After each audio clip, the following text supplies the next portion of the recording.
એક સરસ મજાની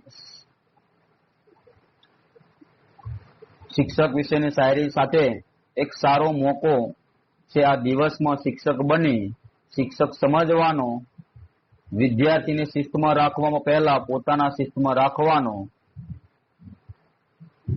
પહેલા પોતાના શિસ્તમાં શીખવાનો, 20 મિનિટ સરખું ભણાવવામાં કેટલું યાદ રાખવાનો, યાદ રાખવાનો, કોરી પાટીમાં અક્ષરો ઉઠાવવામાં શિક્ષક મહાનતા સમજવાનો।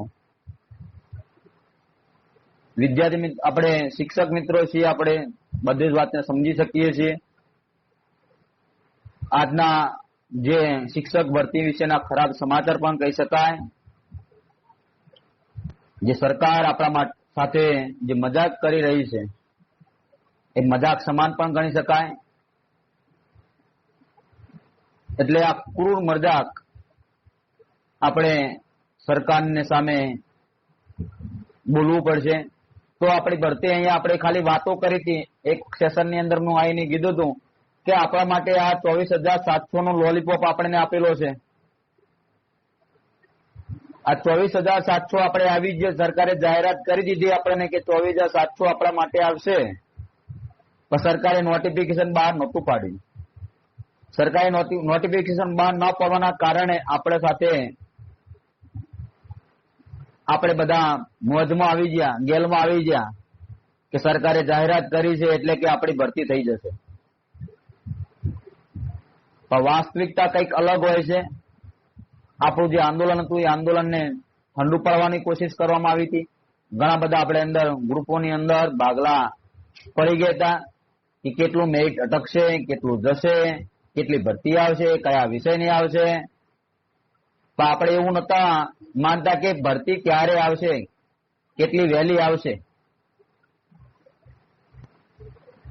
આપણે બસ આપણા મેરિટ, આપણા પોતાના સ્વાર્થ માટે આપણે ચાલુ રહેલા, તો આપણો સ્વાર્થ જ આપણા પોતાના માટે મહત્વનો ગણી રહે।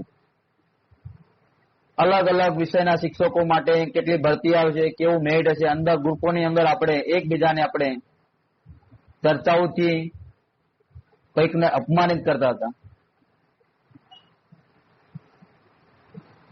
શિક્ષણ વિભાગ દ્વારા આપણે જે છે સરકાર પ્રોજેક્ટ લાવી છે, સર્વ શિક્ષા અભિયાન અંતર્ગત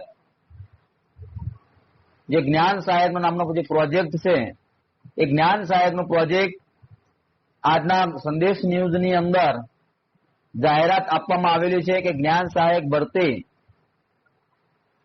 જે જ્ઞાન સહાયકની જે ભરતી છે એ ભરતી 27/7/2024 શનિવાર 2 વાગ્યાથી ફોર્મ ભરવાનું થશે।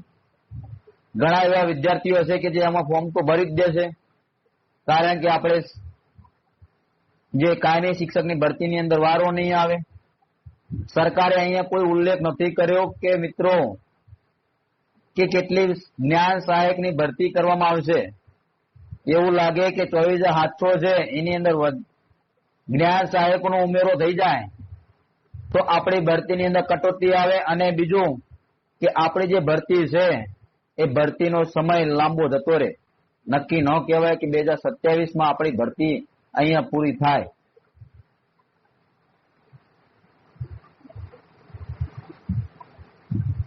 એટલા જ માટે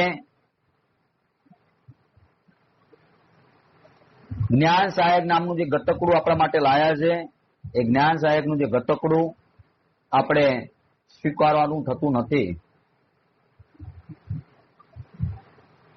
આપણને 24,000 જે છે પગાર સારો લાગશે, 26,000 પગાર સારો લાગશે, પણ આપણે જે આવનારી પેઢી છે ગુલામીની પ્રથાની અંદર જિંદગી જીવવાની છે।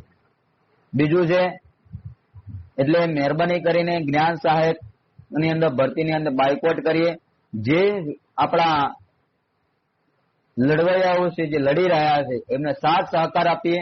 યુવરાજસિંહનું આ સ્ટેટમેન્ટ છે કે આપણે વિધાનસભાનો પણ ઘેરાવો કરશું, તો બધા એમનો સાથ સહકાર પણ આપવાનો છે। જ્યારે પણ બોલાવે ત્યારે પણ આપણે એમના સાથે કદમ તાલ મિલાવવાની છે। આપણા દિલીપભાઈ હોય, તેજસ મેજટિયા હોય, શકુંતલાબેન હોય, સૂરજ સોની હોય, ચેતનભાઈ હોય, કોઈ પણ આપણા જે આયોજકર્તાઓ છે એ જ્યારે પણ આપણું આયોજન કરે, જ્યારે પણ કે એ દિવસે આપણે એમનો સાથ સહકાર આપવાનો છે. આપણે કોઈને આવેદન પત્ર તો આપવા જતા નથી, કોઈ બોલાવે તો આપતા નથી, ખાલી ને ખાલી આપણે વોટ્સઅપ દુનિયાની અંદર મેસેજ ઠોકે રાખીએ છીએ. આ મેસેજના પરિણામે આપણી ભરતી ક્યારે આવશે, શું આવશે એ નક્કી નથી. સરકાર તમને ખાલી ને ખાલી ગેરમાર્ગે દોરવાનું કામ કરી રહી છે. જો સરકાર એટલું ઈચ્છતી હોત તો આપણે આ જ્ઞાન સહાયકના બદલે આપણી સરકારી જે ભરતી છે શિક્ષણ સહાયક અને વિદ્યા સહાયકની, જો બાળકોનું ભવિષ્ય જ બગડતું હોત તો આપણે વહેલી તકે જાહેરાત પાડી દેત.